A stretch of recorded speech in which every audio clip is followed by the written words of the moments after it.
MDMA is one of the most discussed psychoactive drugs in modern culture because it sits at an unusual intersection: nightlife, neuroscience, risk, and experimental mental health treatment. Chemically, its full name is 3,4-methylenedioxymethamphetamine.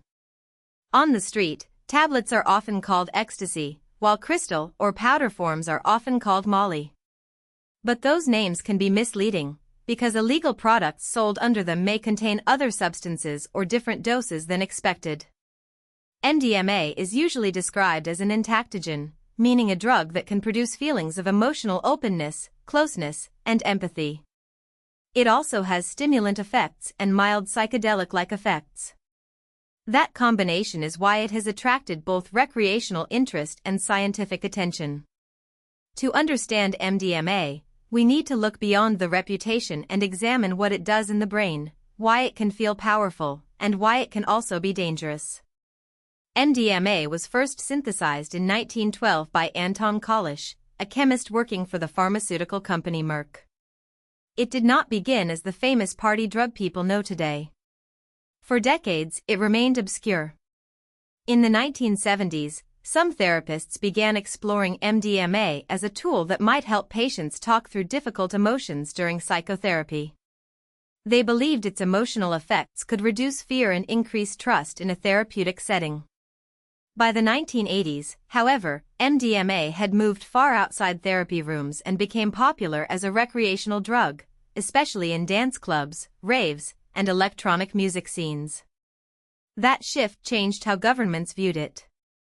As use spread, authorities became concerned about safety, unregulated distribution, and public health risks.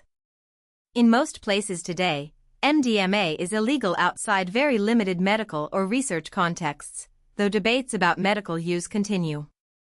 The effects people associate with MDMA come mainly from how it changes communication between brain cells.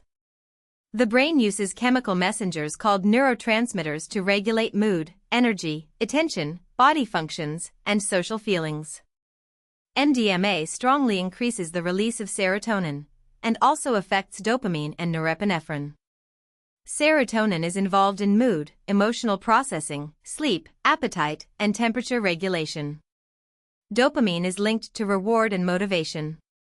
Norepinephrine is involved in alertness and the body's stress response. When MDMA causes these systems to surge, users may experience increased energy, emotional warmth, pleasure, and a sense of connection with others. But the same chemical disruption can also strain the body. The drug is not simply creating good feelings, it is forcing key brain systems into an unusually activated state, and the consequences depend on dose, environment, health, hydration, temperature, and individual vulnerability.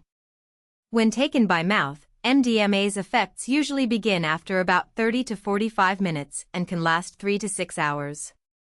The early phase may feel like rising energy, heightened sensation, emotional openness, and stronger responses to music, touch, light, or social interaction. This is part of why MDMA became associated with dance events and crowded nightlife settings. But the setting can also increase risks. Dancing for hours in hot rooms, not resting, and misjudging hydration can put extra stress on the body. MDMA can increase heart rate, sweating, and body temperature. It can also make people less aware of warning signs or more likely to continue exerting themselves. So the context matters. The same stimulant and emotional effects that make the drug appealing in social settings can also make those settings physically hazardous, especially when the product's contents are unknown.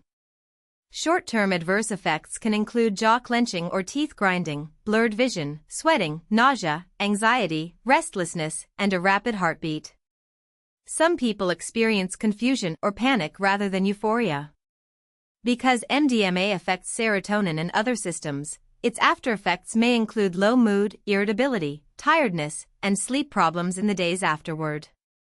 These reactions vary widely, but they reflect the fact that the brain and body have been pushed out of balance. The cardiovascular system can also be affected, which matters for people with underlying heart conditions or those combining MDMA with other stimulants. Another complication is that MDMA can impair judgment.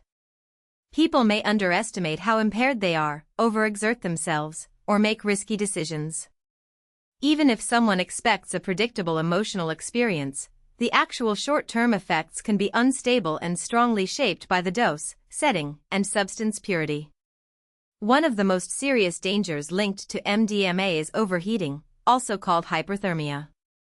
MDMA can interfere with the body's ability to regulate temperature, and this becomes especially dangerous during intense physical activity in warm environments. Severe overheating can lead to organ failure and death. Dehydration is also a concern, but the situation is more complicated than simply drinking more water. Excessive water intake without enough electrolytes can cause dangerously low blood sodium, a condition called hyponatremia. That can also be life-threatening. This is why public health messaging around MDMA focuses on the combination of drug effects, heat, exertion, and poor decision-making. Fatal reactions are uncommon compared with total use, with estimates ranging from roughly 1 death in 20,000 to 1 in 50,000 instances, but rarity does not mean safety. The risk is real, unpredictable, and amplified by unregulated products. A major problem with illegal MDMA markets is uncertainty. A pill sold as ecstasy or a powder sold as Molly may not contain only MDMA, and sometimes may contain little or none at all. Products can be mixed with other substances such as amphetamine, methamphetamine, ephedrine, synthetic cathinones, caffeine, or other compounds. Some combinations increase stimulant load, raising the risk of overheating, high blood pressure, agitation, or heart strain. Even when MDMA is present, dose can vary significantly between products. This makes effects hard to predict. People often talk about MDMA as if it were a single, standardized substance, but in illegal settings it is more accurate to think of it as an uncertain product category. That uncertainty is one reason recreational use carries risks beyond the known pharmacology of MDMA itself. The label does not guarantee the contents. MDMA is sometimes described as less addictive than some other stimulants, but that does not mean it has no addiction potential. Extended or repeated use can lead to compulsive patterns, cravings, and difficulty cutting back, especially when people use it to chase emotional relief, social confidence, or escape. Long-term or heavy use has been associated with memory problems, sleep difficulties, paranoia, and mood disturbances. Scientists continue to study how much of this is caused directly by MDMA, how much is related to other substances, and how much depends on frequency, dose, and individual vulnerability. But the pattern is clear enough for caution, repeatedly forcing serotonin and other neurotransmitter systems into extreme release can have consequences. The brain is adaptive, and repeated disruption may affect emotional regulation, cognition, and recovery. Recreational MDMA is not a harmless shortcut to connection or happiness. Despite the risks, MDMA has returned to scientific attention because of its possible role in treating post-traumatic stress disorder, or PTSD. The idea is not that MDMA itself cures PTSD, and it is not used like a take-home medication in these studies. Instead, researchers investigate MDMA-assisted psychotherapy, where the drug is administered in a controlled clinical setting alongside structured therapy, screening, monitoring, and follow-up. PTSD can involve intense fear responses, avoidance, shame, and emotional shutdown. MDMA's effects on fear, trust, and emotional openness may help some patients engage with traumatic memories without becoming overwhelmed.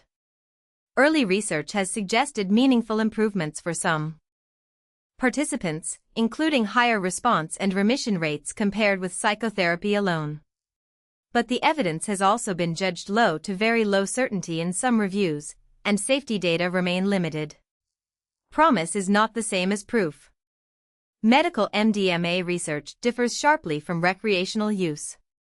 In clinical trials or authorized treatment settings, participants are screened for health risks, given a known dose of pharmaceutical-grade MDMA, monitored by trained professionals, and supported before, during, and after the session. The goal is not partying or stimulation, it is therapeutic processing within a carefully designed framework. Even then, transient adverse effects can occur, such as anxiety, increased heart rate, blood pressure changes, jaw tension, or emotional distress. This distinction matters because headlines can blur the line between clinical investigation and street use. A regulated therapy model cannot be recreated by simply taking an illegal pill and talking about trauma. The safety controls, preparation, integration, and professional supervision are central to the medical approach. Without them, the risks increase and the claimed therapeutic benefits become far less predictable. Legal status varies by country, but MDMA remains illegal in most jurisdictions. In the United States, the Food and Drug Administration has granted MDMA breakthrough therapy status for PTSD research, which means the agency recognized potential therapeutic value and aimed to speed evaluation.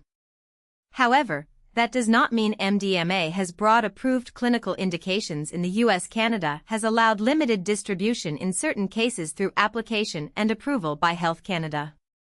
Australia has taken a more specific step, allowing specially authorized psychiatrists to prescribe MDMA for PTSD under regulated conditions.